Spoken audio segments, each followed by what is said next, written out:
This is the Nightshade Cult, a podcast macabre. We bid you welcome. Enter freely and of your own will. I'm Nick Grimm. And I'm David Graves. We will be your horror hosts for this dissection of James Whale's 1931 science fiction Gothic horror, Frankenstein. Good evening. So this one is obviously old. It's a classic. But did you know that as of this recording, there have been 413 feature films and 184 short films and 251 TV series that all feature Frankenstein's monster? No, but that is a huge number, but it is not shocking because it's such a recurring thing. It's not quite 1,000, but that's a lot. Yeah, somehow, for whatever reason, I guess it's just because the long life of the source novels, Frankenstein and Dracula are the big two of classic monsters. Yeah, I'm definitely I used to play in a band called Mary Shelley, and I've read this book. I've taught this book.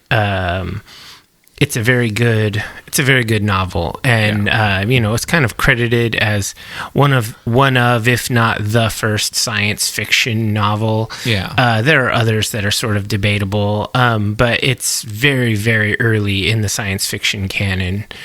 Yeah, because it's 1818, I think, is the year the novel is written or published. Which I was listening to the Evolution of Horror podcast, and they were talking about how we tend to want to group Frankenstein with Dracula and sort of later Gothic literature. Yeah, but it's actually at the tail end of the first wave of Gothic literature. Yeah, this is really much older than most of the things that it is sort of considered contemporary with. Like other things from the 19th century, but this is at the beginning of the 19th century instead of the end of the 19th century. Yeah, like the founding fathers of America could have read this book. Yeah, that's wild to think about. Yeah. And probably they did. This seems like something Ben Franklin would be on. Yeah. Jefferson would probably read Frankenstein. It's just kind of a crazy idea how early this was. And I tried to find like budget and box office for this, but it's not really available. It's not really out there. There's estimates, but it's all kind of conjecture. It was wildly successful. Yes. First of all,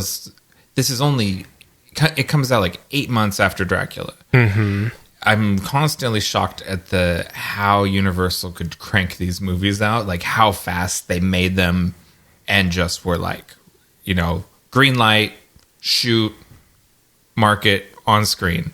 Yeah. Like they just had such a factory going, because this movie wouldn't exist without Dracula first. Absolutely. It wasn't in production or pre-production before Dracula. But the success of Dracula, they're like, what else can we do? Frankenstein. That's also let's a book. Get some classic horror novels. Yeah. But there had been lots of theatrical productions of Frankenstein just for years and years and years. This was a very popular play to run. Yeah, and that was let's see, I do have that in my notes. The Peggy Webling wrote the stage play, and this treatment was based off of an adaptation of her play. Yeah, but it's the same thing with Dracula, which was also based off of a stage play. Yeah, these early talkie pictures where we have dialogue now, they immediately kind of go to like successful plays to build their screenplays off of. Yeah, and I think that's a logical thing, because silent movies were like an art unto themselves, because obviously theater goes back forever, and but theater proper in the United States and Europe, in the Western world, it obviously has words. Yeah. And they were pretty adept at writing really interesting things that could be done kind of fast with quick scene changes and costume changes. And that model, especially when you can cut and you don't have an audience waiting for you, so you can have more elaborate changes. Yeah. But using the framework of the theatrical production as the framework of a movie, it works perfectly. Yeah, and these movies, we talked about this a few episodes ago with how Salem's Lot borrows the tone and sort of the style of these Gothic horrors. But this movie's 70 minutes long. It's like it's barely it's pretty barely short. over an hour. These movies were very quick paced. Yes. And so that was one of the drawbacks to that movie, but we've already discussed that, how they stretched that movie out. This is like a shockingly short movie. Yeah, and it's interesting how it was kind of shocking to the sensibilities of people of the time. There's literally like a trigger warning at the beginning. There is, yeah. And this is sort of lost to history, but Dracula had a similar ending, so the two were in conversation with each other. Okay. But that has been lost. It's no longer. There's no surviving footage of that. But it was the same thing where is it Edward Van Sloan that plays Van Helsing, and Edward Van Sloan plays Van Helsing and in Dracula, and is Dr. Waldman in Frankenstein. He came out after the movie basically, and kind of to console the audience about the disturbing content they just saw. Yeah, I think that's really cool. Just sort of like footnotes of history, because we don't have that kind of thing these days. Like, I guess you have the rating of the movie and it tells you why. It's like, oh, this is rated R for violence, nudity, whatever. I'm glad you brought that up, because this is a pre-Hays Code horror movie. Yeah, there's a term for that. Like, they just call them pre-code. Yeah, pre-code horror. Yeah. And when it would be re-released later, like the version of this movie that I grew up with, you did not see the monster throw the little girl in the lake.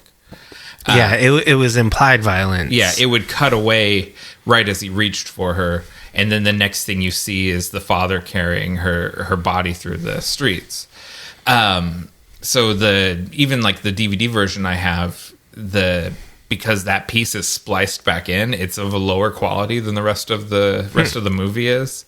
But that was very common after the Hays Code. There's a moral panic in that time period, and there's like they're very concerned with the lurid images people are seeing in the cinemas.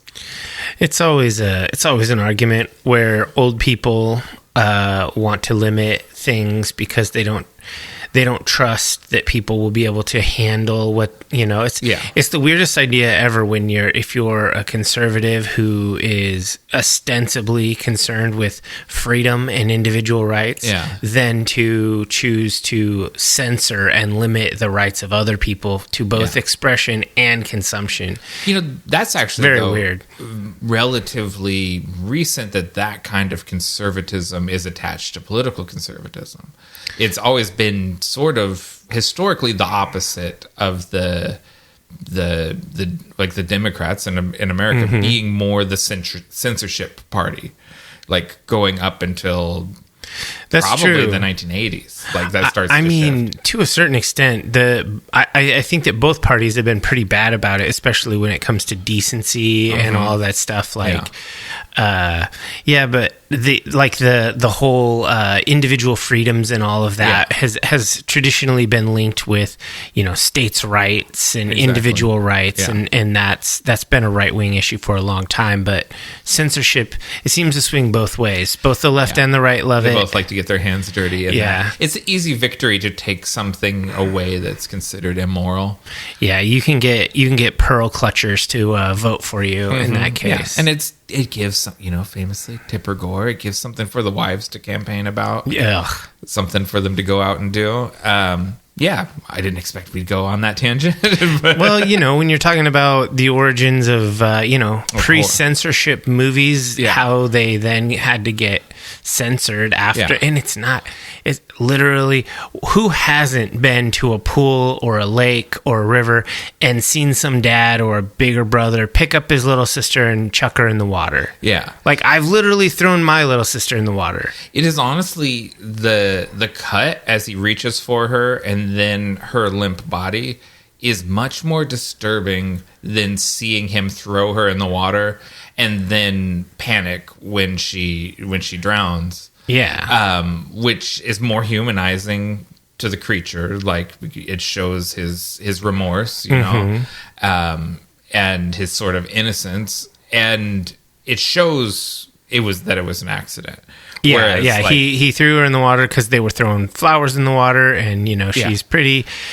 But and so it was a naive thing to do. But when you take it out and the dad just walks into town with the body of the girl, it's like, what did he do to her? Yeah, it leaves whatever your imagination can come up with is so much worse than the actual image. It says she drowned, like, because I couldn't really imagine a kid who grew up near water. They're probably a good swimmer. You would think. At least a moderate swimmer. Yeah. You can imagine just being thrown in would be enough to drown, to probably. drown the kid, yeah. But so, like, your mind instantly goes, or my mind instantly goes, did he, like, you know, full on drown her, holding her underwater? Like, you know, if you like don't, a murder drowning. Yeah, if you don't see it. Yeah. But you just see he throws her in, and when she's flailing, he runs away. Yeah, because I had seen that version, the censored version, before this, and so I thought that was really an interesting cut. Yeah, this was. We always talk about our histories. I probably was 7 years old whenever I first saw this movie, and it became like my favorite thing in the world. Oh, wow. Like, I was obsessed with this. I mean, I do have a tattoo of the Boris Karloff Frankenstein on me. Frankenstein's monster replaced Chewbacca as my Halloween costume. Going forward, I had been Chewbacca, I think, two years in a row, and then I was Frankenstein for the next several years. Yeah, you've always been kind of a monster guy. Yeah, know? I mean, Chewbacca is arguably a kind of he's monster. a monster, like to a little kid. Yeah, exactly. Like, I do is like, that's the one I like. Like, don't you want to be Luke Skywalker? No, the dog man. That's what I'm into.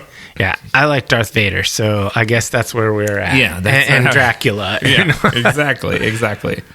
So I had seen this movie just countless times, but it has been a long time since I watched it.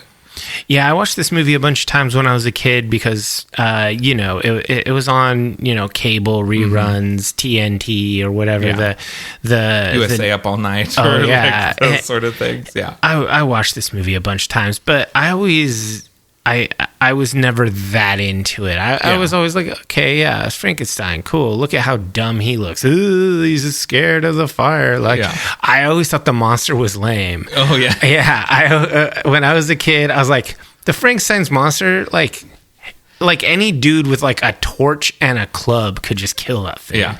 Why are they afraid of it?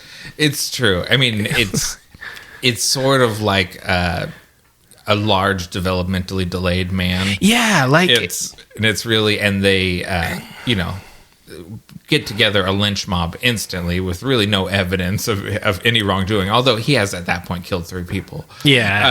So like at one point, from one perspective, it's a monster, it's an abomination, it's kind of a golem, and so it's a monster. In that sense, it's not a scary monster to me, like when I was a kid. And from the other perspective, which I now consider as an adult, I did not consider as a kid, he's a child in a man's body, and nobody has helped him. And in fact, he's been tormented. Like, it's sad. It's like, this is a tragedy, not a horror. Yeah, ultimately, he is a tragic figure and not a horrifying figure. The monster is always the doctor. Yes. In this case, Henry Frankenstein instead of Victor. The monster is the doctor, and the creature is the victim of the story. It's sad, but you know, it's a classic, and that's what makes it a classic. There've been hundreds of movies made, over 400 feature films made about this guy, man. And I went down a rabbit hole looking at all the different movies made based on Frankenstein.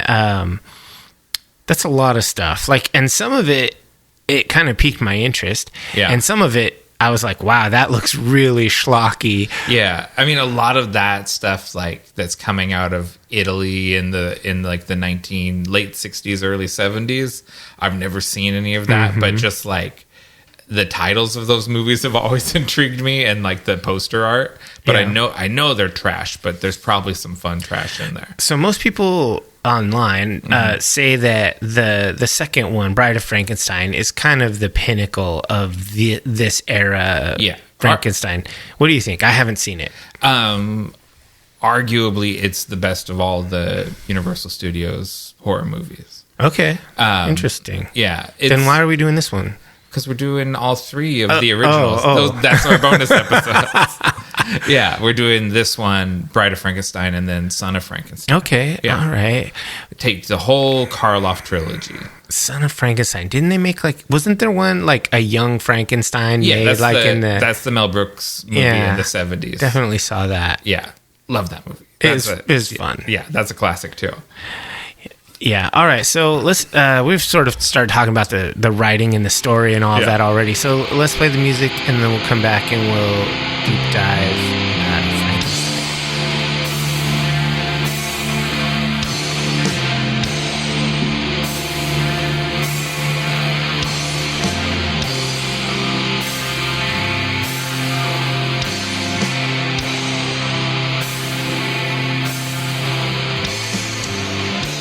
A brilliant scientist assembles a monster from stolen corpses and cadavers, then brings it to life. It, of course, soon breaks free and terrorizes the local Bavarian village. This is so streamlined from the novel. Yeah. This is almost like... I don't know. This is because I have read the novel since I watched this last, and I had forgotten how simplified it was. Yeah, which I think that's something that's coming over from the stage productions of it. You're not going to have your Arctic ship, like icebreaker ship, and like all of that stuff that makes the framing device of the novel is just kind of cast aside, and we're jumping over much of the story that Victor tells in the novel, and going straight to he's already done everything but robbed the last couple graves. Yeah, like we're right on the cusp of creating the creature. Yeah, I don't know how I feel about that, because we did another Frankenstein movie previously. Yeah, the Kenneth Branagh one from the 90s. I like some of that lead up. I like some of the preamble, the story, because this is about Frankenstein, not the monster, ostensibly. Yeah. I almost felt robbed because obviously we've done the other Frankenstein movie, and I've read the book, etc. Yeah. So when I jump into this, I already know the story. Yeah. And I'm like, oh, it starts here? Yeah. What the hell? Media res. Like, we start it after our, like I said, our trigger warning from Van Helsing at the beginning of it. We go straight into grave robbing.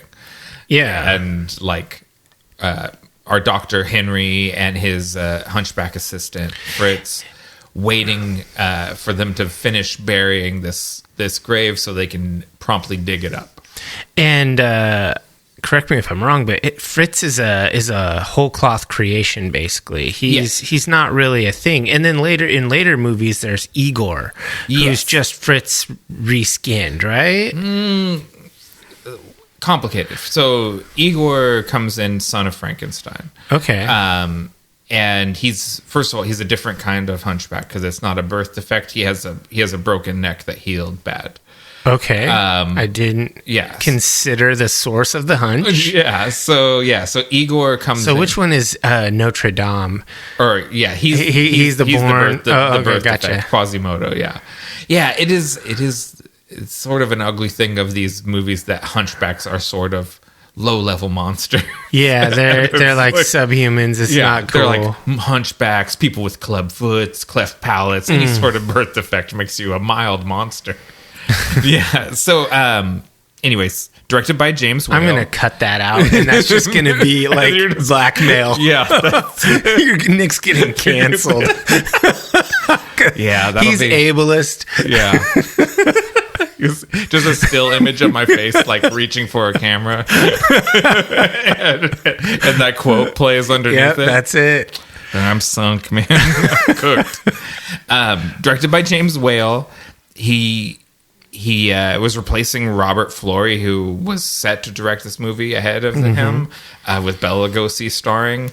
Yeah. Lugosi dropped out because there's no dialogue, and he didn't think it was a good part for him. Man, did you see those pictures? I know you did, because you sent me the documentary where you see Lugosi in the Frankenstein makeup and stuff. Oh yeah, because it looks terrible. He plays the monster as the golem. No. Oh, is that in that documentary? Yeah, where you the test makeup? They show the test makeup, and it just looks incredibly bad. Yeah, he does end up playing the monster in Frankenstein Meets the Wolfman. That's when he steps into the role finally. Oh, okay. Yeah.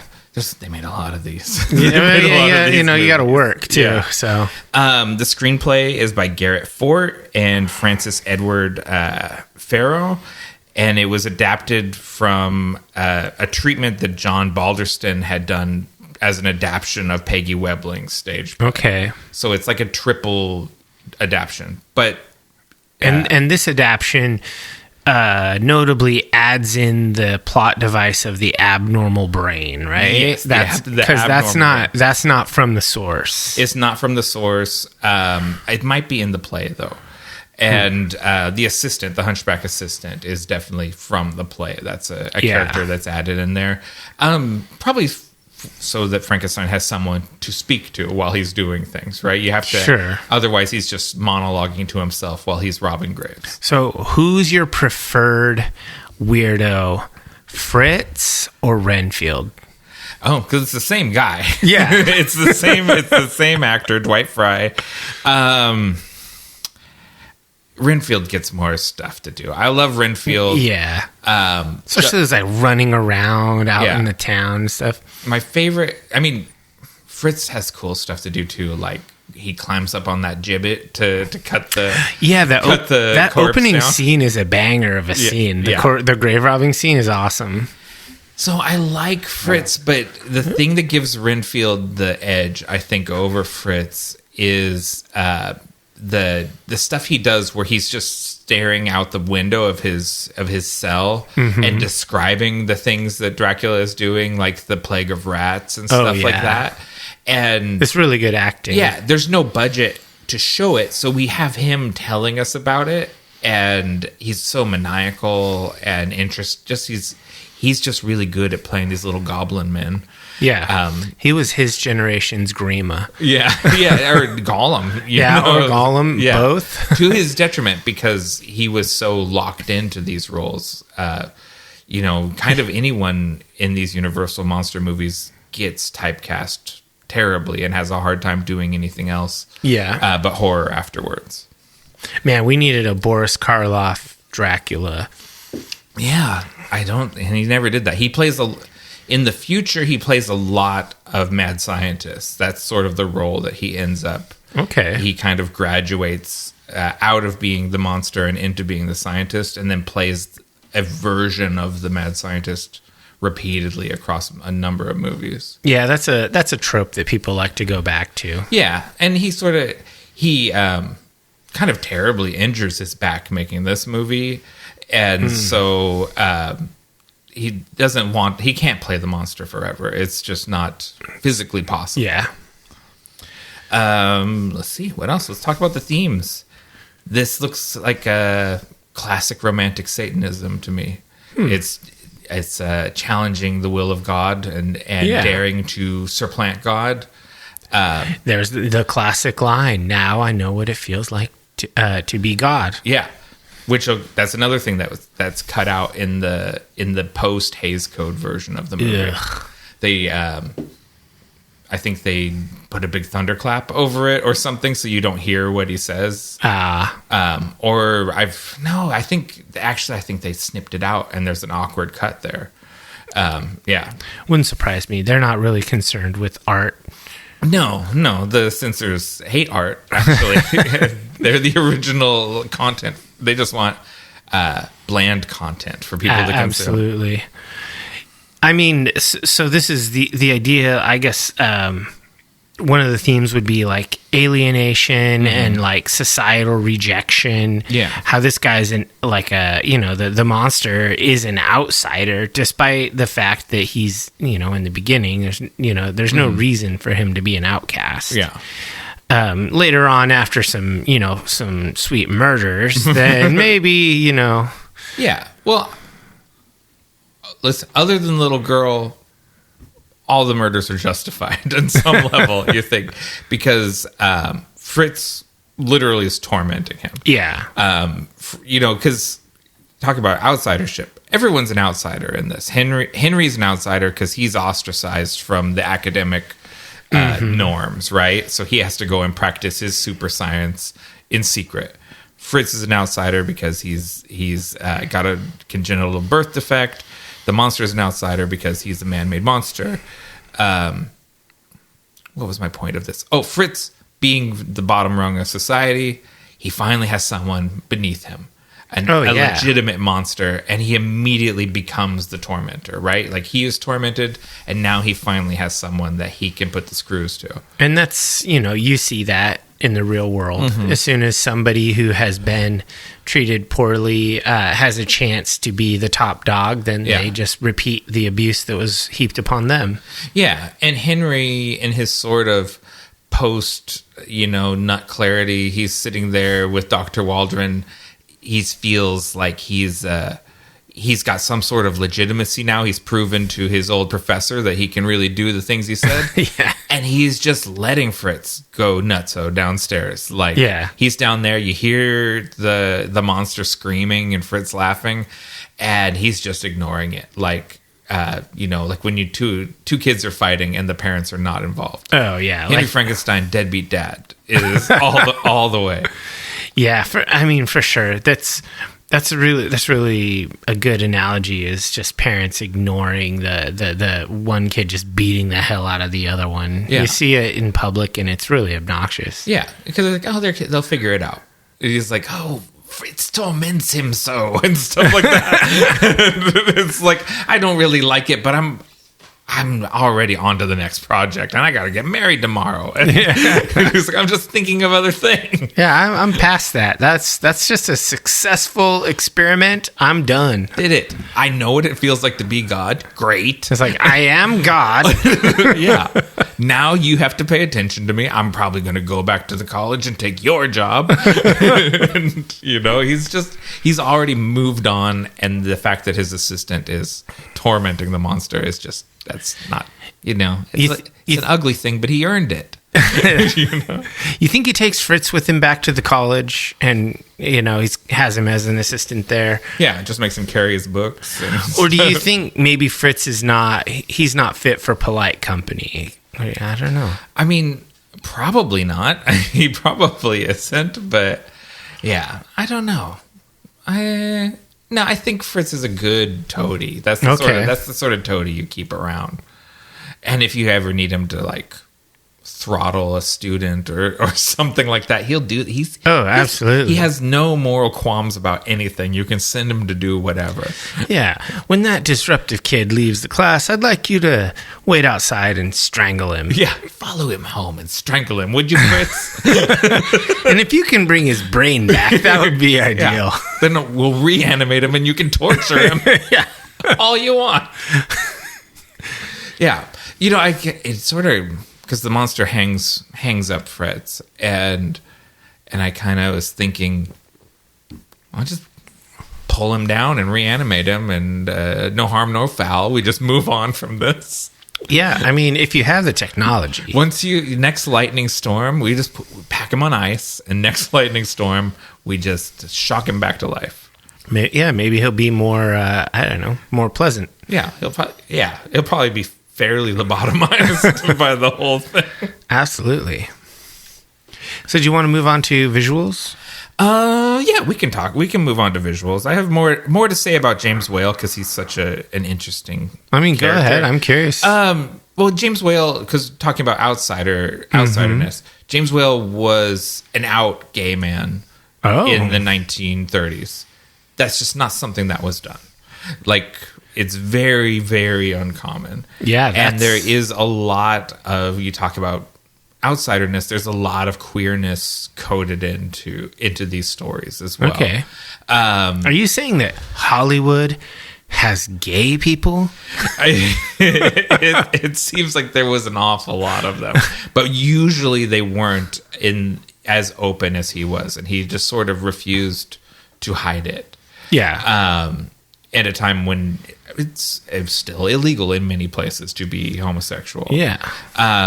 So yeah, he's someone that's drawn again and again to outsider stories.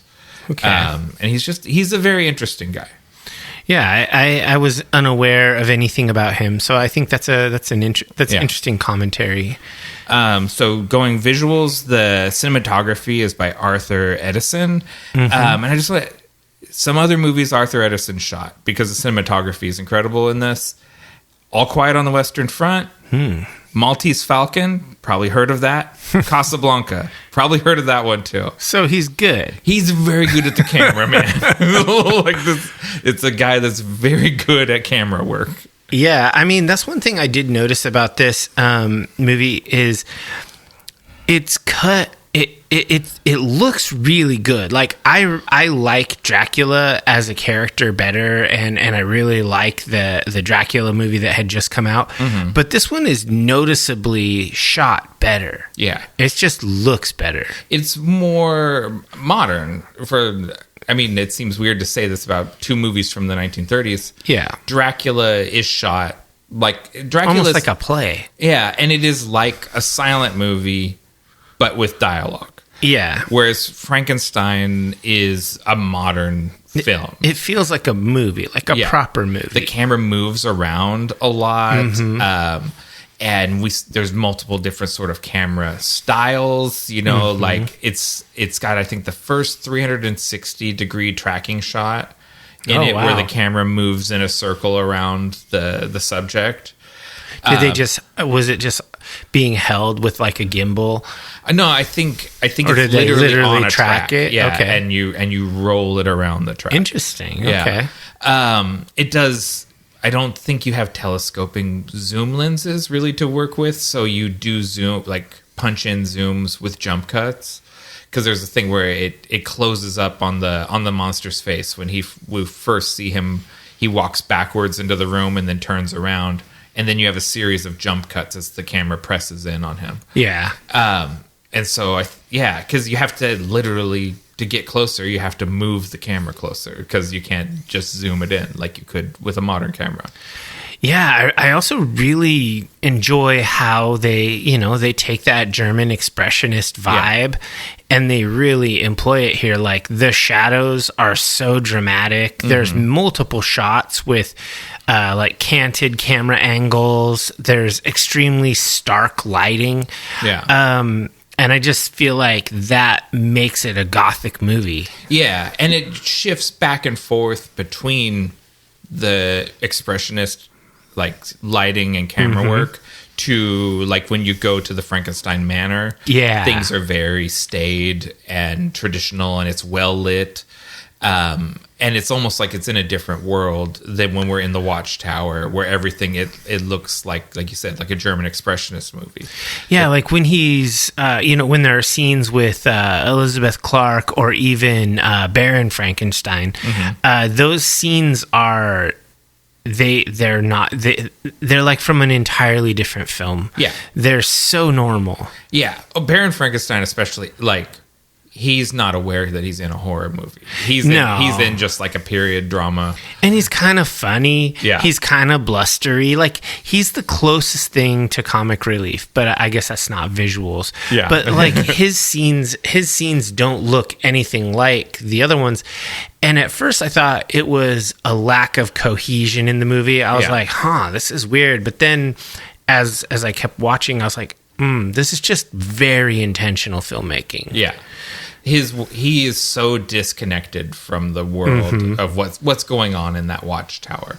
Yeah, it's very good because even when he gets there to the Watchtower, he's like, what's all this then? Like he's just like he doesn't even want to knock on the door. He's like, yeah, well, okay, knock, knock, knock, knock. Like he's pounding on his kid. And he's like, let us in already. You know, he's just clueless. He doesn't know what his weirdo son is up to. Yeah, it's a fun trope in here. Yeah. So as far as more visuals, Yeah. Jack Pierce's makeup on the monster, Legendary. yeah, I mean, this is who Baker idolizes, Right. you know, and Baker's probably the best that ever did it. Right. Yeah. Or maybe Pierce is. Yeah, he would say Jack Pierce is, because Jack Pierce did it with spirit gum and mortician's wax. And It's just cotton Baker balls. just elevated that. He stood on the shoulders of giants, as they say. Jack Pierce, I mean, and what ultimately ends up ending Jack Pierce's career, because he made all the iconic monsters for Universal, is he was not willing to move on to using modern products like latex. He liked doing things the way that he did them. Yeah. And so ultimately he just sort of became obsolete. But the kind of mark he made on pop culture, you know, these are icons of the 20th century. Even if you've never seen these movies at all, you can show Wolfman, Frankenstein, Dracula, show these to a little kid, they know what they are. Yeah. You know what I mean? And it's his version of them. So why did Creature never make it to that pantheon? It's the creatures. You think so? Yeah, the creatures in the pantheon. That's in the Monster Avengers. And maybe Mummy. Yeah, mummies would be kind of, yeah. I knew we'd end up talking about this. Like, what are the big ones? What are the big ones? I mean, obviously, I think you have to say that the big three are Dracula, Wolfman, and Frankenstein. Yeah. That's the big ones. Yeah, and then it's Mummy and Creature would be the next ones. And then you get into The Invisible Man, The Hunchback, Phantom of the Opera. You know, there's the bride. The bride. Yeah, I was going to say the bride. You know, the spin-off, the derivative versions, monsters, the daughter of Dracula. I don't think I've seen Daughter of Dracula. Yeah, well, it's coming up on its 90th anniversary next year. We'll just have to do an episode. We'll have to do that. Yeah, yeah. So, but that's kind of your big five, though. Is Frankenstein, Dracula, the Wolfman, and there's a ton of Creature, crossover movies that they made. Yeah, that's, you know, the Universal movies parallel the Marvel movies in so many ways, including the sort of the number of them, because the original Universal horrors kind of get into that high 30s number as well, just like the Marvel movies did.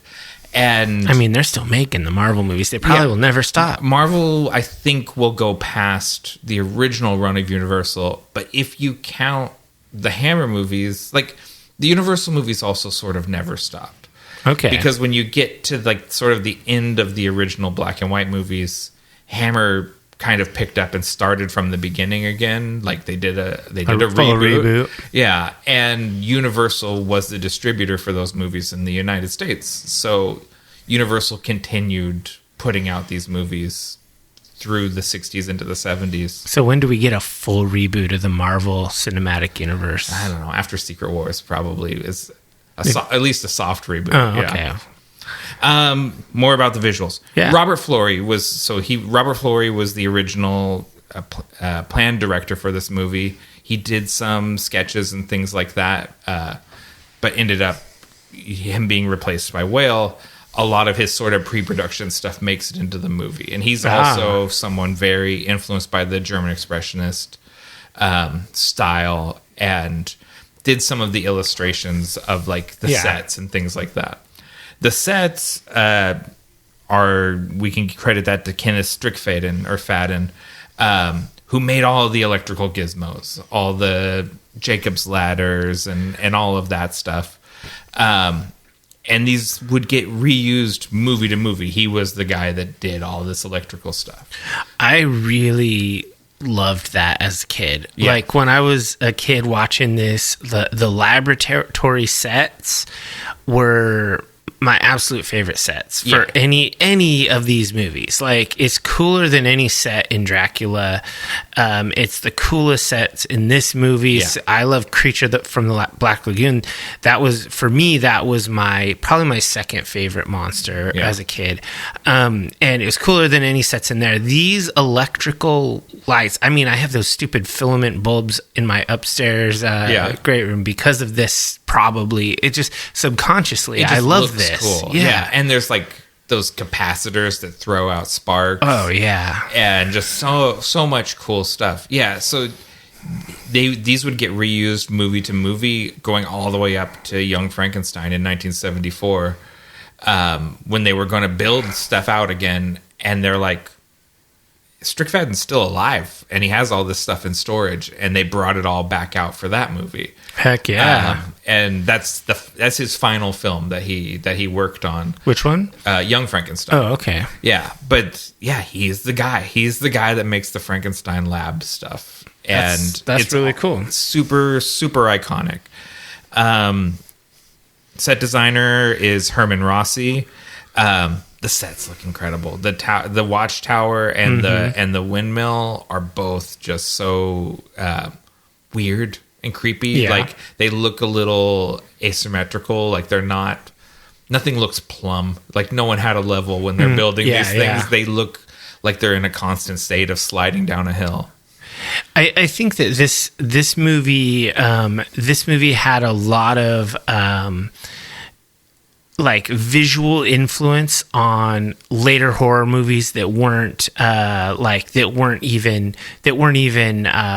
Dracula or Frankenstein, like the later Nosferatu movies, like the Herzog movie. Yeah, it looks like this. Yeah, this is the visual inspiration. Yeah, there's this direct handoff, I think, from the German filmmakers of the earlier 20th century, right? Like the 20s, the teens and 20s. Yeah. Hand off to the American filmmakers in the 1930s, onto the Brits in the 60s. It just sort of like this aesthetic continues being added onto and just handed along until you get to Tim Burton, in the 90s, and then Robert Eggers now. Yeah, I was going to say Eggers is the modern torch and Guillermo del Toro. Yeah. And it is this sort of the expressionist aesthetic that becomes, it kind of splits into film noir and Gothic horror.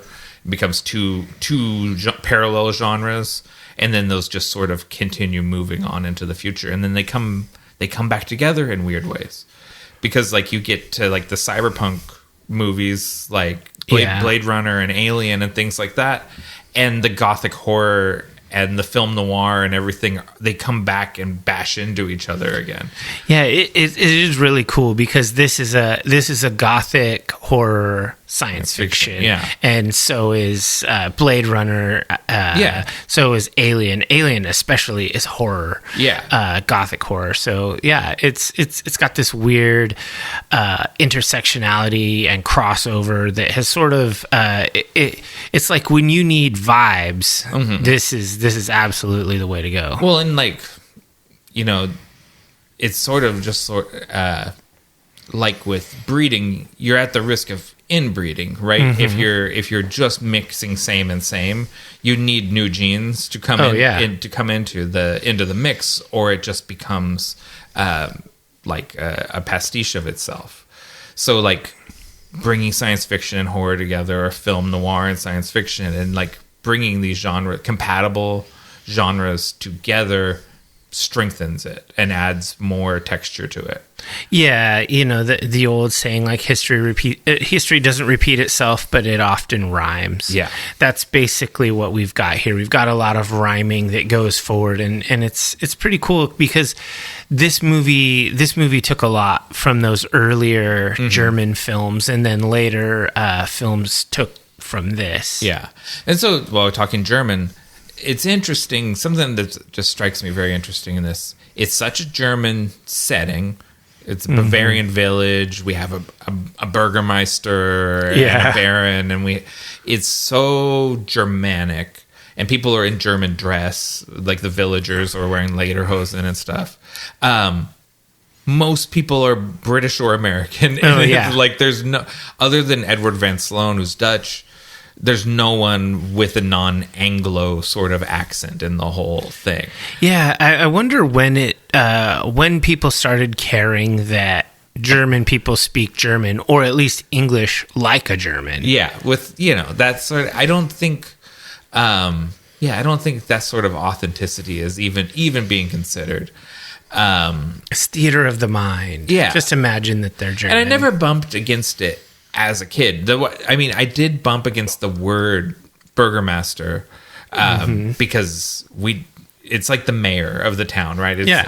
But it's not a word we use. And so I'm like, what's a burgomaster? Like, what is it? What is that? So I would bump up against that, but I didn't bump against baron. That sounds, the red baron. That's a word. Yeah, it's a nobleman. Like, and it's kind of pizza. It's like, that's a word you've heard before. We got burgers and we got pizza. Yeah, you've never heard burgomaster, but yeah. So the reason why I was going back to that is the Bavarian village it's called the medieval village, and still there at Universal Studios, was actually built for All Quiet on the Western Front. And so that's crazy. It's still there. Like, they still film stuff in this village to this day. Wow. And they just repaint it, and they've used it over and over again. Yeah, but at this point, it's so classic, you can't tear it down. Yeah. Most recently, like, if the last time I saw it, it was painted like the TV show The Good Place, because that's where they filmed it. Was in the medieval village on Universal Studios. Interesting. Yeah. So it's like, it's so weird. But I didn't know, I thought they just made it for, sort of like Wild West ranches. Yeah. That they would film multiple Westerns in. I thought they kind of made the medieval village so they just had a European village on set. But it was actually made for All Quiet on the Western Front. Okay. So it was just meant to be like a German kind of alpine place or whatever. Yeah. That's interesting. Yeah. So yeah, still out there, still in use. Crazy. Wow. That is crazy. Shall we talk audio? Yeah, sure. We don't have a score. We just have a theme song that plays at the beginning and end by Bernard Kahn. Iconic song. I wish there was a full score, but that just was not a thing yet. Yeah, I noticed that immediately. I was like, "Oh yeah, this is a great song," and then there's no music because I'm making my notes. I'm like, interesting. We've got this song that plays at the beginning of the end, and then we have like a lot of exaggerated sound effects. Yeah, sound is by all throughout. C. Roy Hunter, and it's great. It's great sound design. The thunder claps, the way the thunder accentuates action beats or sort of dramatic dialogue, just like the screams and the monsters' growls, and just like it's Dracula comparative to a movie that's like 8 months earlier. Dracula is dead quiet. That's true. There's hardly any sound in that movie, and this movie is loud. Like, it's bombastic.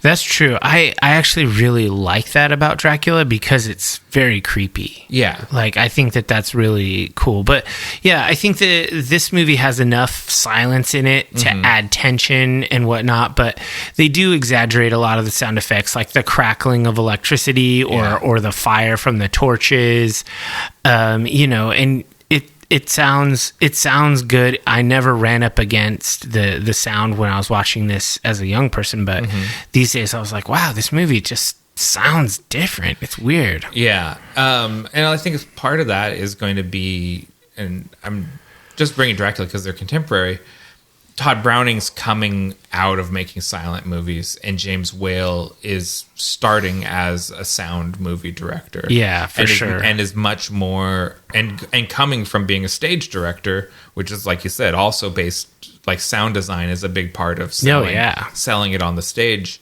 He just comes in with a modern sensibility and like an idea about what you can do with sound.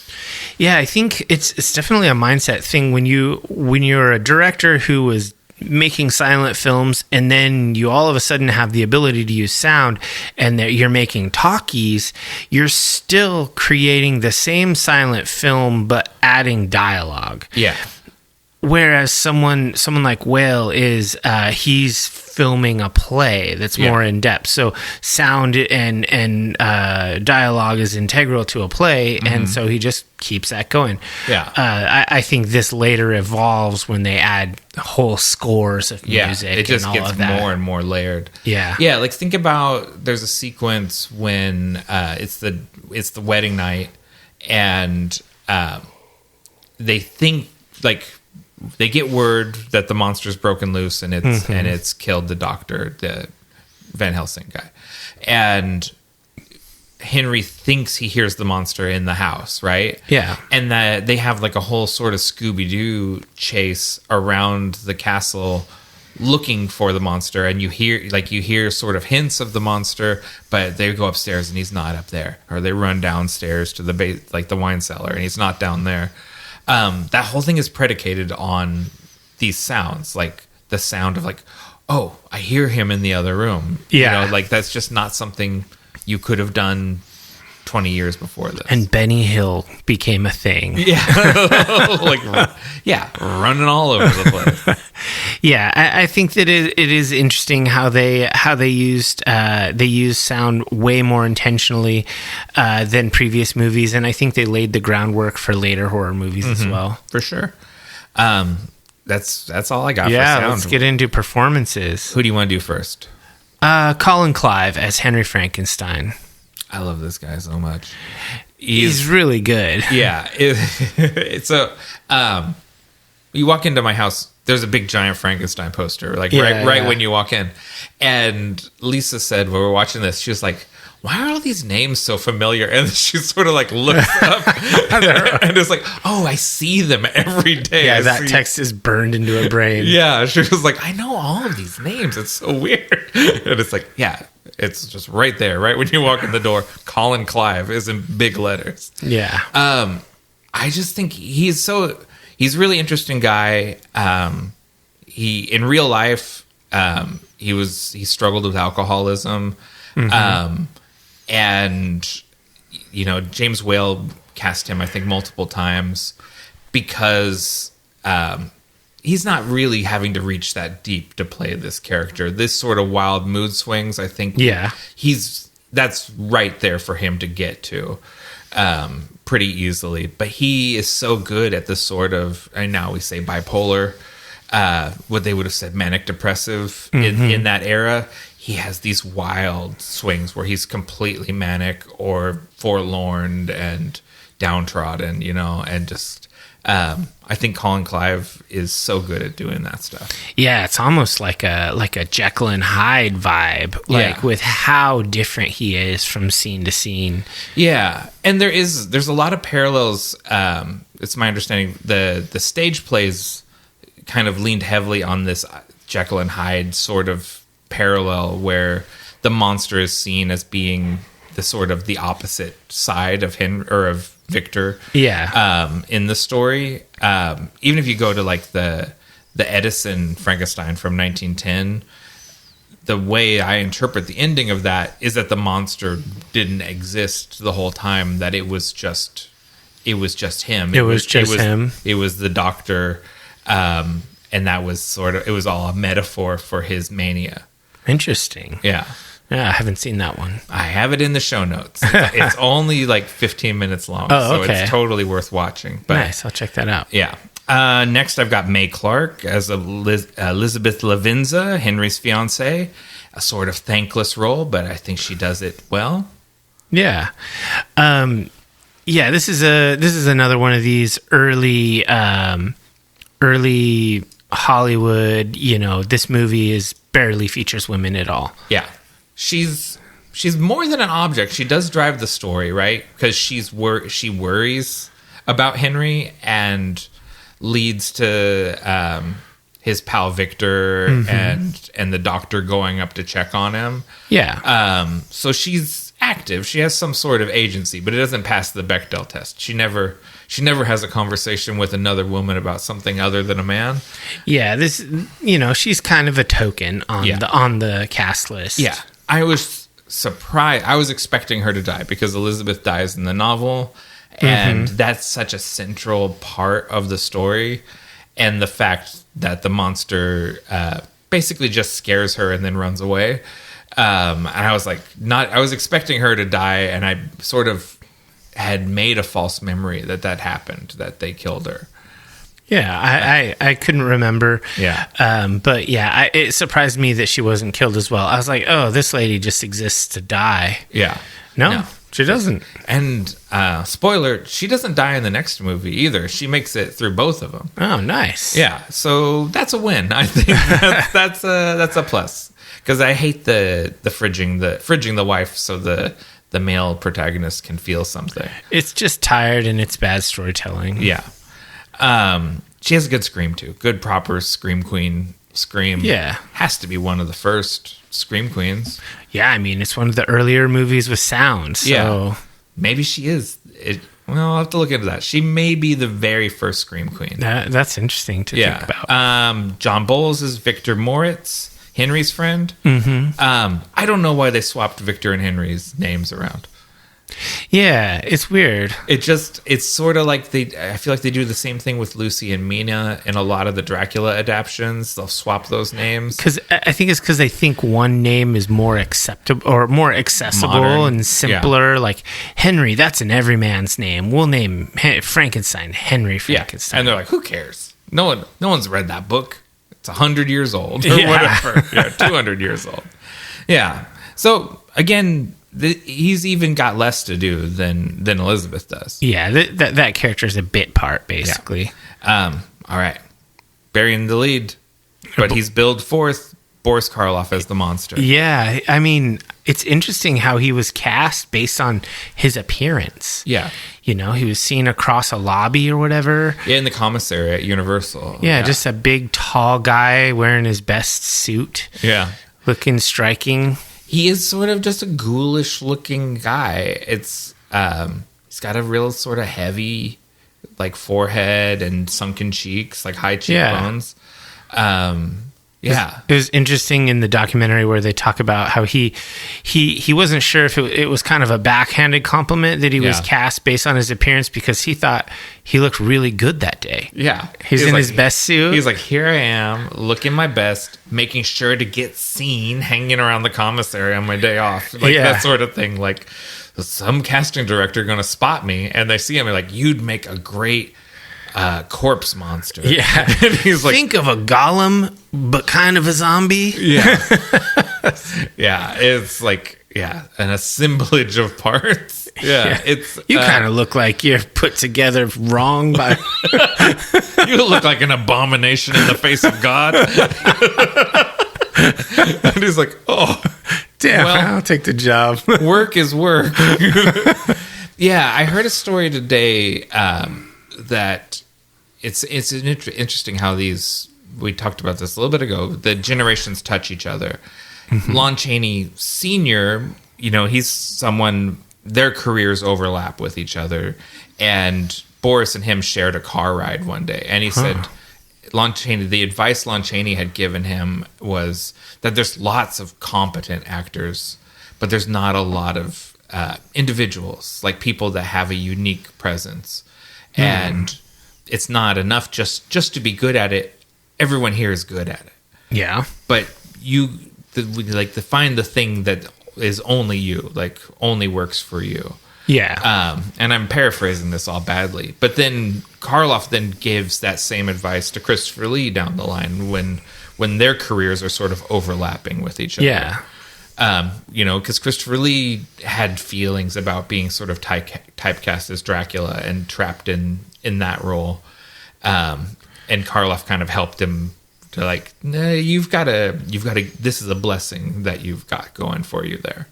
Yeah. When you become kind of irreplaceable or you have a signature, that's a good thing. Yeah.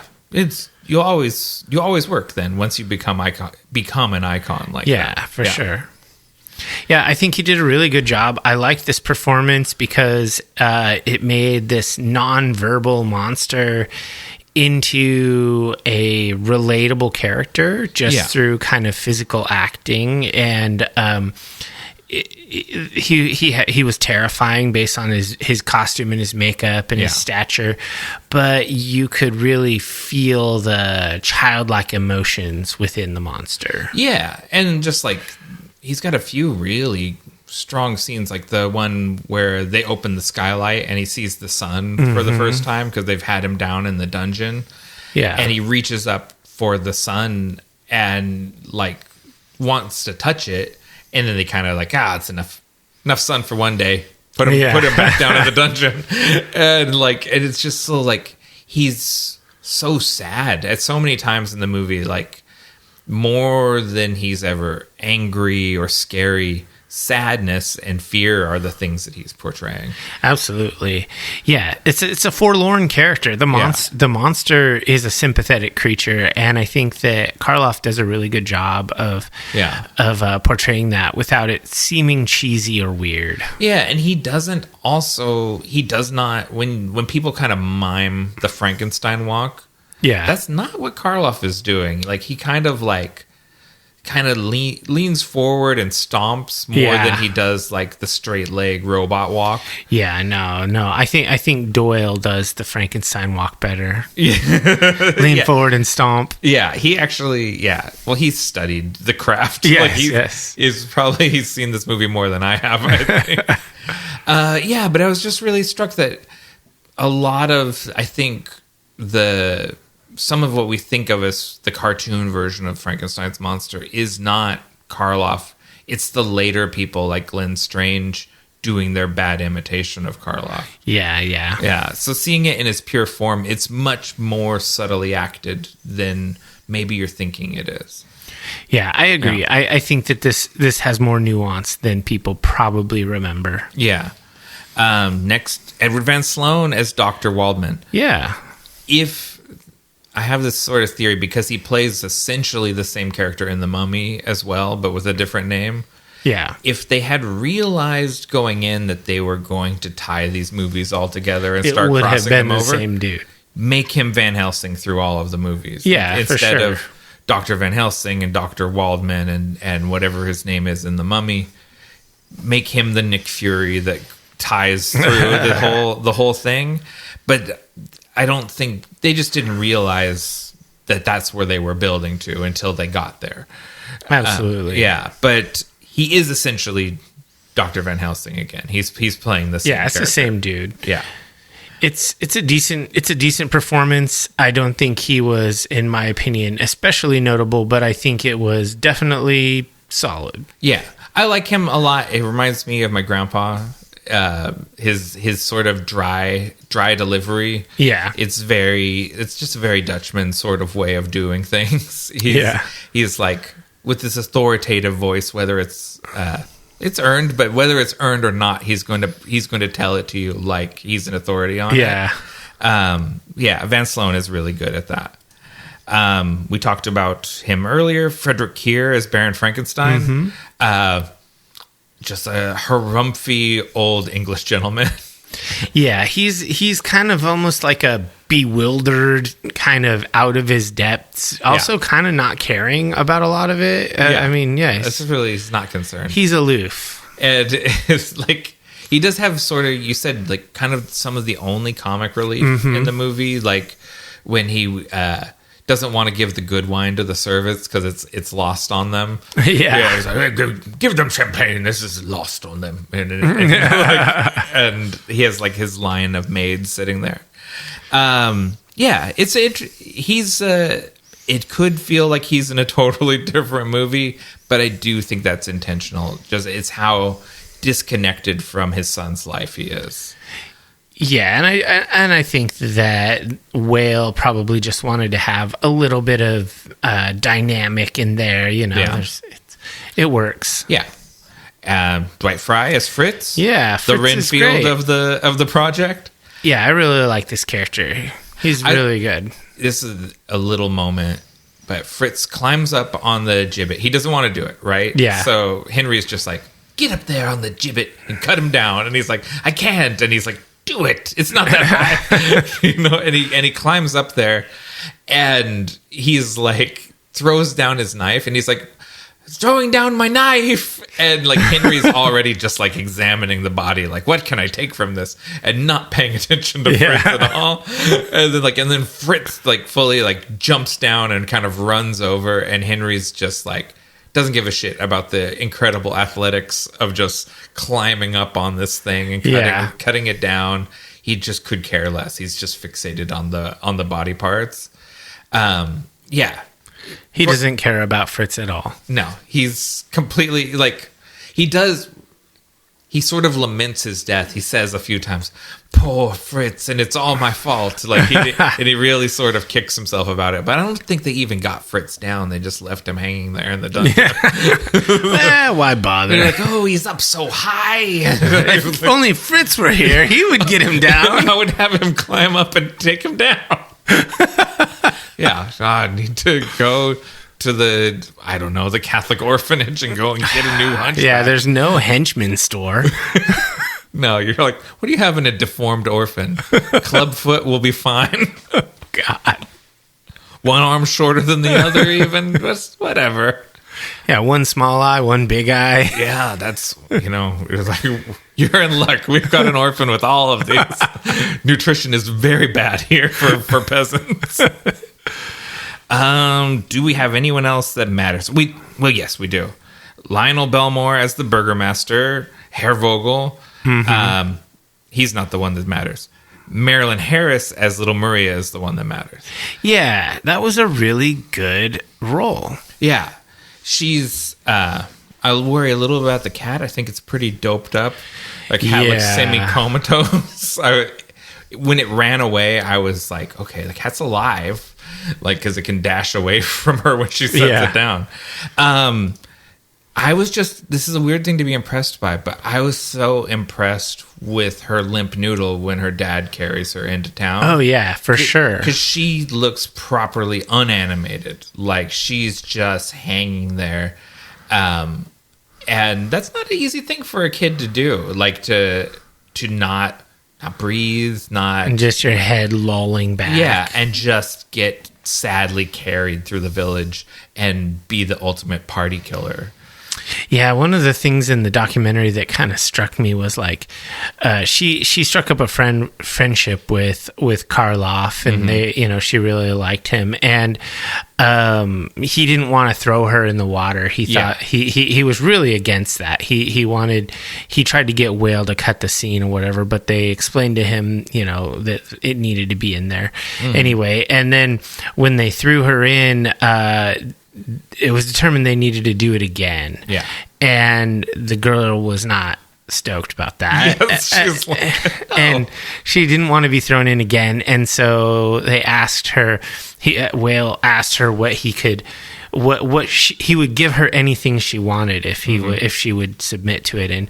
And she agreed, but she wanted 12 hard-boiled eggs because her mom kept her on a very strict diet, and she wanted eggs. Yeah, she's got a shitty stage mom. Yeah, it's like, the kid is 6? Like, yeah. You don't put a 6-year-old on a diet. You do in Hollywood. And so he gave her 24 eggs. Yeah.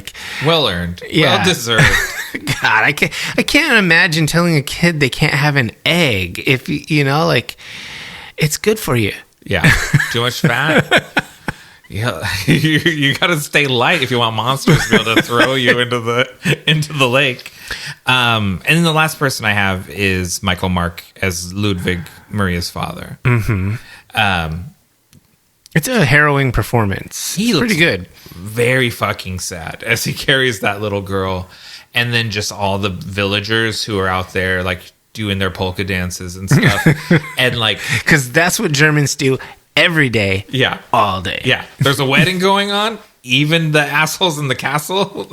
He was like, we're going to go out here and party. Yeah. And as he goes sort of block by block and everyone sees the little girl, the party stops. The further into town he goes. What a buzzkill he is. Grieve in private. Take it home, Ludwig. We don't want this. That would be so damn funny. Like, leave her in the lake till tomorrow. This is the wedding night. Fish gotta eat too. Yeah. What do you want us to do with it? Well, if he can reanimate her. Yeah. Well, I don't, let's talk just a little bit about the plot. Because the little girl's dead. And Henry just immediately sort of joins the lynch mob, like as one of the captains of the lynch mob. And I don't think it ever comes up that I made this monster that's going around. Oh, would you bring it up? He's like, I'll help you catch the monster. I don't know where it came from. Yeah, it's like if you're like a breeder of wolf dog hybrids, and someone's like, oh my god, a wolf just mauled my child to death. Let's go get him. You never bring it up. Oh, that's my wolf. I've been on the record for hating wolves. Yeah. Ask anyone that knows me. I never shut up about how much I hate wolves. Yeah, exactly. He's not going to mention it. He doesn't want to ruin his rep. You know, it's something else to think about. There's not a big village there. The monster's going to look like somebody's uncle. Yeah, he's going to have the face. Somebody is going to be like, Steve? That's you. I know it's you. You changed your hair, but it's definitely you.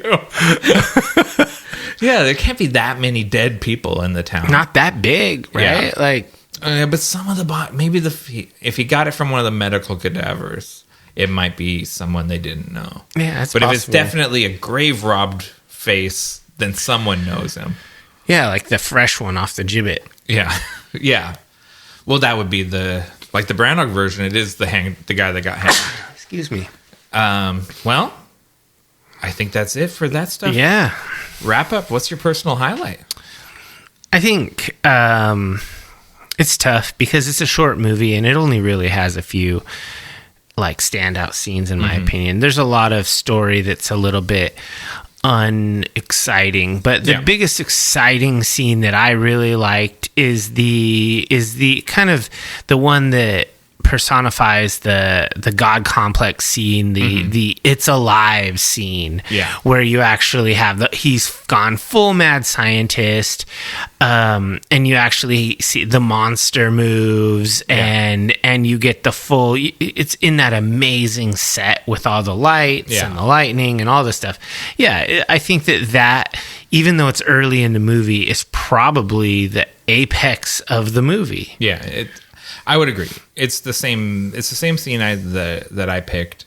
It is like the signature thing. I think AFI lists it as one of the top 100 scenes of all time. Yeah, it's pretty important. And it's got, like you said, it's got the name of God. Now I know what it feels like to be God. It also like he turns into a showman at the beginning of it. He was like, it's quite a scene, isn't it? One man, insane.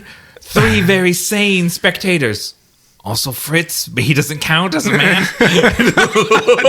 Poor Fritz. Yeah. And it's like, he really puts on a show for them. And then he makes believers out of all of them because they see him do it. He does the thing that he says he's going to do. Yeah, I think that has to be it.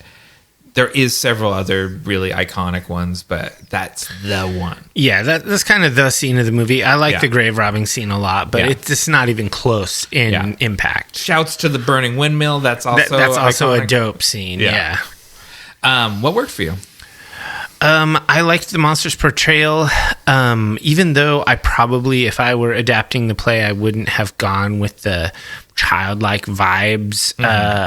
It's very different from the novel. We haven't really talked about that. I don't love how they changed it, but I do think that that Karloff's portrayal is deeply sympathetic. Yeah. You really can identify with him, and like throughout the movie, even as a kid, I never thought of the monster as the bad guy in the movie. I always thought of Frankenstein is the bad guy because he's an abuser and he's just a bad dude.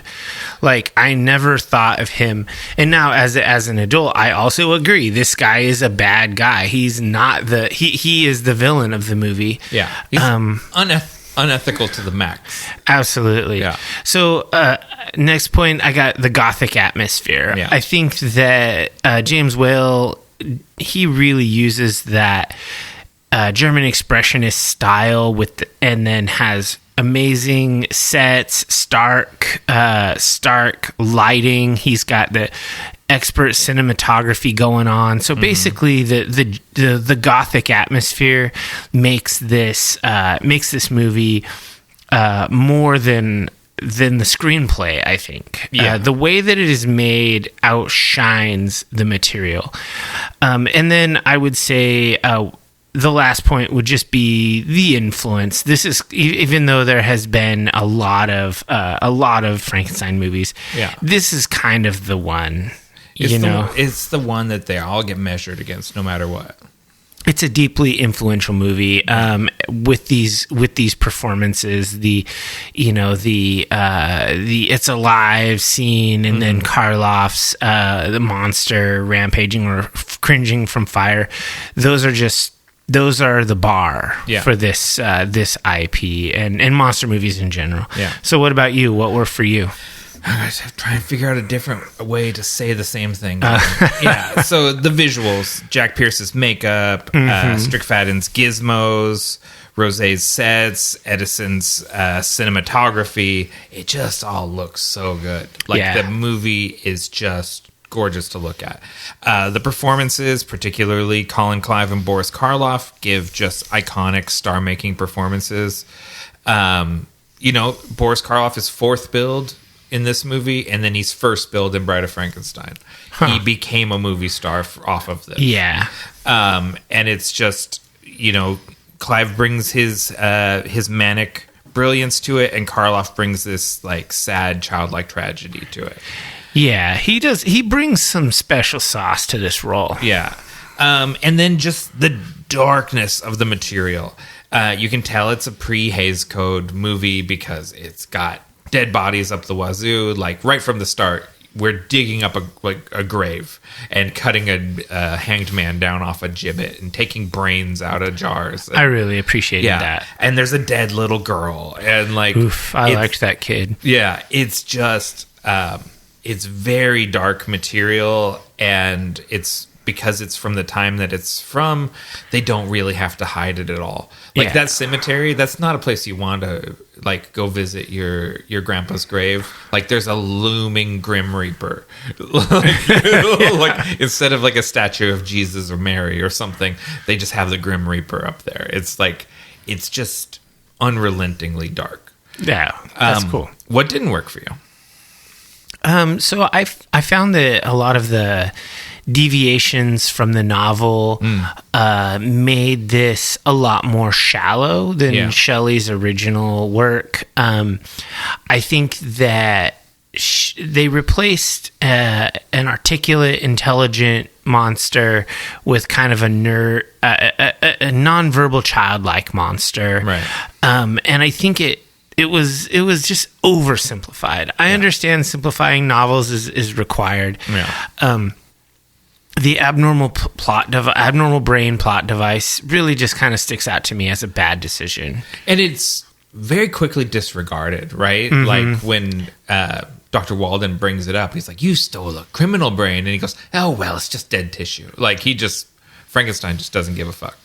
Yeah, I thought that was I don't know, just a bad decision. Yeah. I also think that viewed through a modern lens, just as a modern movie watcher, just the pacing is really weird. How the climax is in the beginning of the movie. Yeah, it's very front heavy, and then it just kind of drags and drags until you have the third act, the witch hunting, with the after the girl is dead, and you bring you got everybody hunting him down. You get the burning windmill and all of that.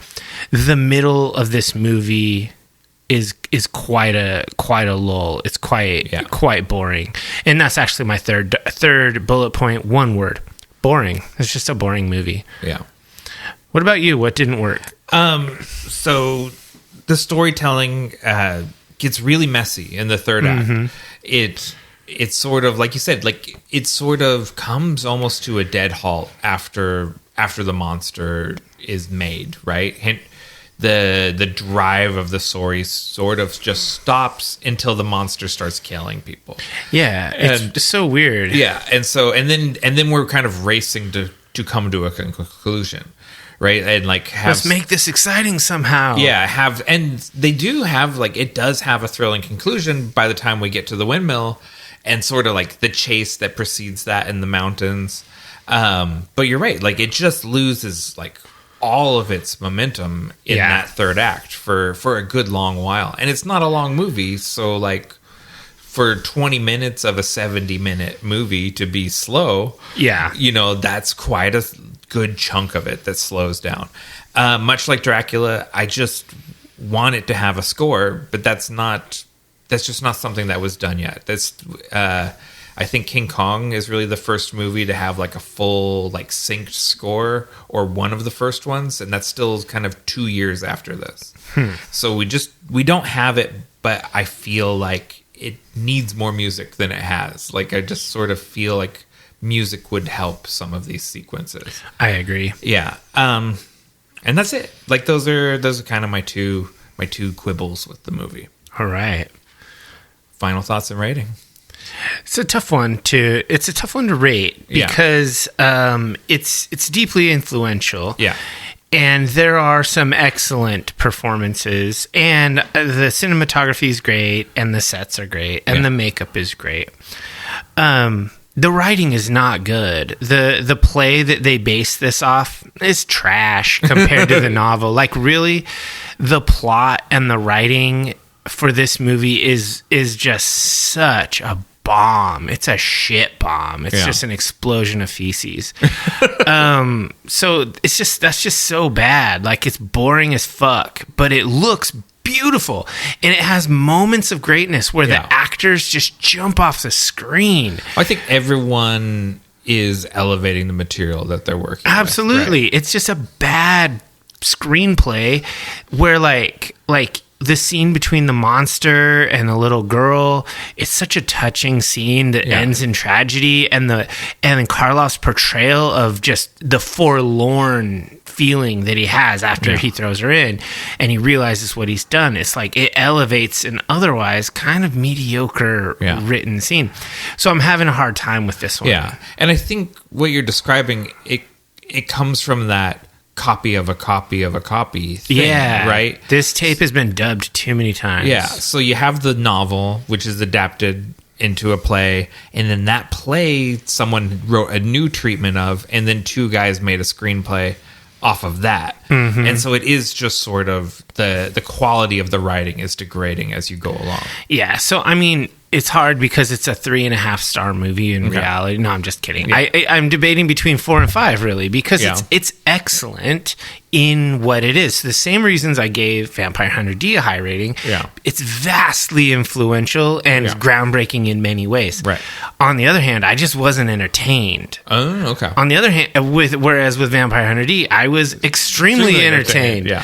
So I have a hard time between a 4 and a 5, and I'm just going to land on a 4. Yeah. Because I think you have to really be interested in horror movies to want to watch this. Yeah.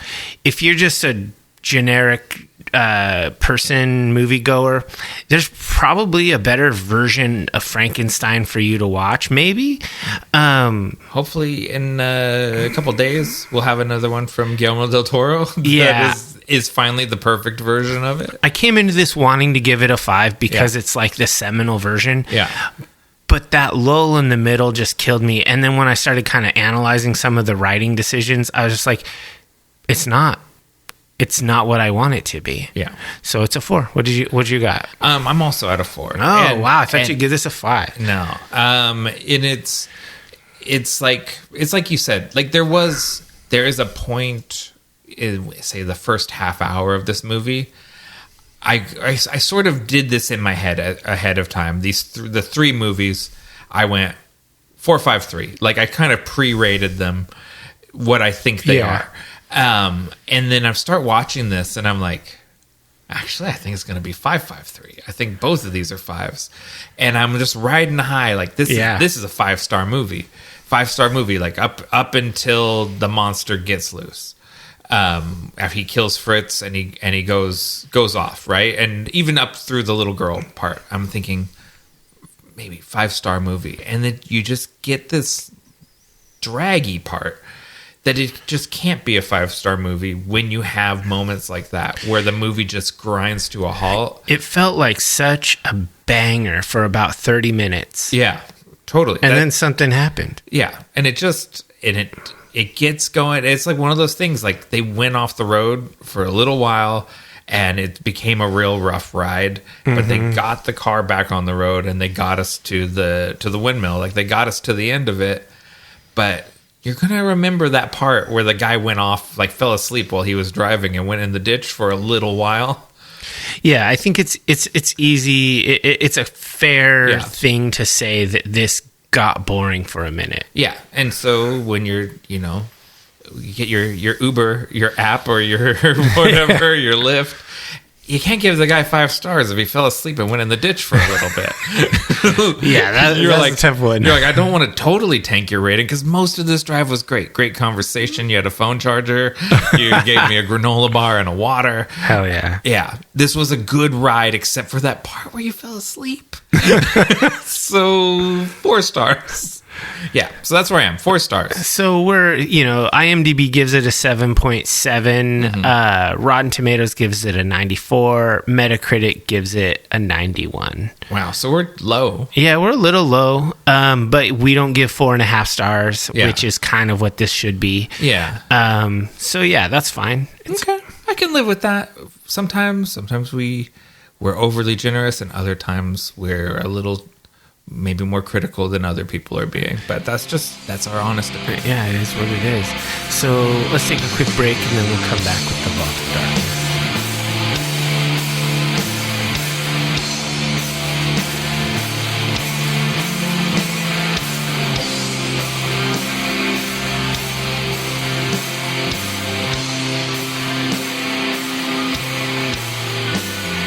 Before we delve into the Vault of Darkness, we ask that all initiates of the cult follow us on your favorite social media platforms at Nightshade Cult.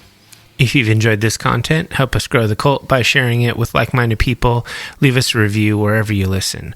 Also, give us a comment. What was your favorite scene in this movie? Since we were the same scene, I just want to know, do you guys agree with us, or is there a better scene that maybe is more iconic? Yeah, I don't. I'm going to just bring this up since you're fishing for another one. One that's always stuck with me is Fritz tormenting him in the fire dungeon with the torch. Yeah. I just could not call it my highlight because it's so sad. It's so brutal. Yeah. Yeah, and it's just like it just feels so awful. But that's one that's always stuck with me. Absolutely. Yeah. And also, we've got quite a few new subscribers, and we appreciate you guys. Go ahead, and we'd appreciate it if you left reviews as well. Yeah. Welcome to the cult. Yeah, if you're listening on YouTube, which is a lot of people, definitely thanks for subbing to the podcast. And if you're listening elsewhere, like we are available. Like if you like Audible or all of the podcatchers, we're on all of them. I've noticed what you call traditional podcast downloads have kind of gone down over the years we've been podcasting, but YouTube listening has just gone up. It's an interesting thing. Yeah, that is weird. Like, I mean, I know that's it's usually people that work in an office or whatever, because YouTube is not blocked a lot of the time, and also you can run it in the background. I think YouTube Music, or like YouTube Music, if you use that app, it counts as a YouTube play. So gotcha. I don't know. It's a weird thing. So okay, yeah, that makes sense. Do you have any dark tidings? Just that the new, because we've covered Alien before on the podcast, the new show Alien Earth is out. They're releasing an episode a week, and it's really good. Yeah, no, it fucking rules.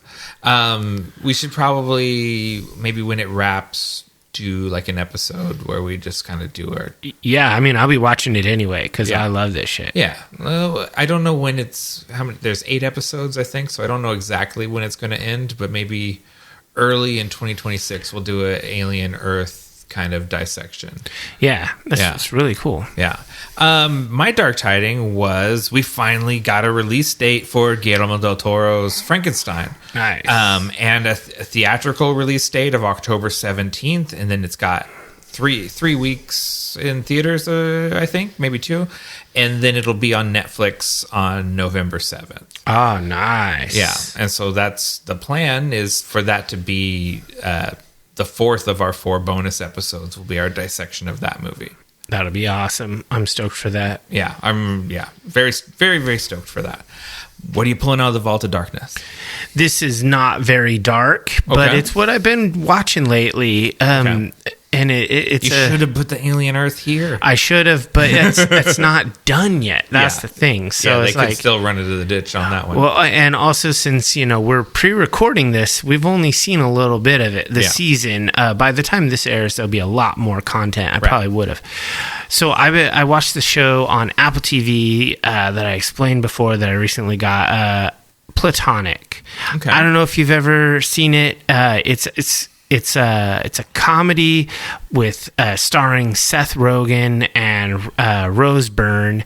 Okay. And this is a story about 2 adults, a man and a woman, who are friends and have been friends for a long time, who have recently reunited in their friendship, and they have very different lives. Like they used to be like solid homies, and then they drifted apart. Now they're in their midlife and they've come back together and they're having fun. It's a friendship movie show. A series, It's a comedy, and it's absolutely really funny. They're so different because she's a mom, she's got a really nice husband and kids and whatnot, and she's got kind of she gave up her career to be a mom. She has a law degree and whatnot, and he is a dude who is like a 1/4 owner at a gastropub, but he's the brewmaster there. He makes beer, and he's kind of no kids. He's kind of an alternative dude, and he recently got divorced from his wife, and she kind of reaches out to him to say, "Hey, man, blah blah blah."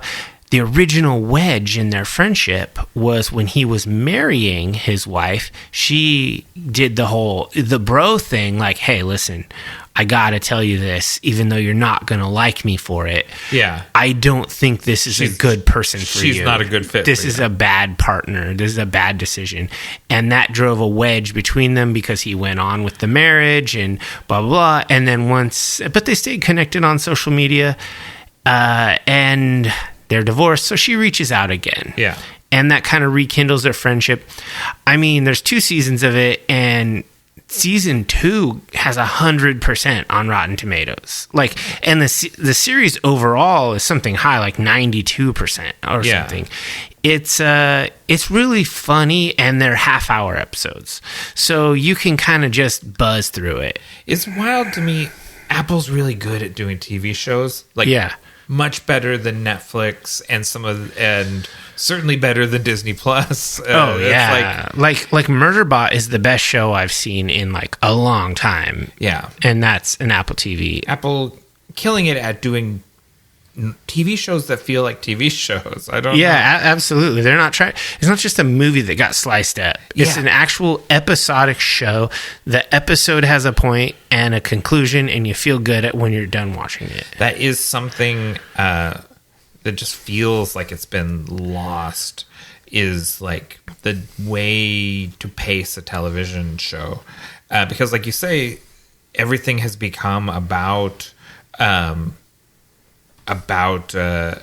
making a 9-hour movie or whatever. Absolutely. Like I'm still reeling after finishing watching the 3rd season of Ted Lasso. Yeah, because it was so strong. Yeah, sponsor us, Apple. We like your content. It was just perfect TV. 5 out of 5. Yeah. Crazy. I know. I'm terrified for the new season of Ted Lasso. I know. It's like, and Hannah Waddingham said that it was a bit about like burying a beloved dog and then having to exhume it later. Yeah. And it's like, ooh, that's not a great way to sell this to me, sister. Like, make me feel more confident, not less. Yeah, I don't know what they could do, but I'll watch it. Yeah. Anyway, so what are you pulling out of the vault? I'm pulling out a movie from 1998 that is directed by Bill Condon. It's called Gods and Monsters. And I've seen that. It is biopic's not the right word because it's partially fictionalized, but it is a movie about the sort of the final weeks of James Whale's life. Yeah. And it stars Sir Ian McKellen as James Whale and Brendan Fraser as an invented character, Clayton Boone, who is his gardener that he sort of makes an unlikely friendship with. It didn't go where I was thinking it was going to go. Because I've seen lots of clips that kind of focus on the part where they're filming Bride of Frankenstein, and so I thought more of the movie kind of took place in the era while they're making the Frankenstein movies. Yeah. But vast majority of the movie, besides some flashbacks, take place at the end of his life after James Whale's had some strokes and his health is declining severely. And in the way that it does when people have strokes and things like that, things get loose in the head and he's sort of swimming in his memories. And so memories of from World War I are really surfacing a lot, and just lots of, he's just dealing with a lot of PTSD and things like from his past life. And, you know, he did more than make 4 brilliant horror movies. He also made a lot of war movies, made a musical. He had a bigger career than just Frankenstein, but Frankenstein becomes the thing that he's remembered for. Yeah. And so it ends up being even though there's a lot of funny moments in it, it's a much sadder movie than I thought it was going to be. It's a proper tragedy. But it's sort of beautiful at parts and scary, like almost like a horror movie at times. And they'll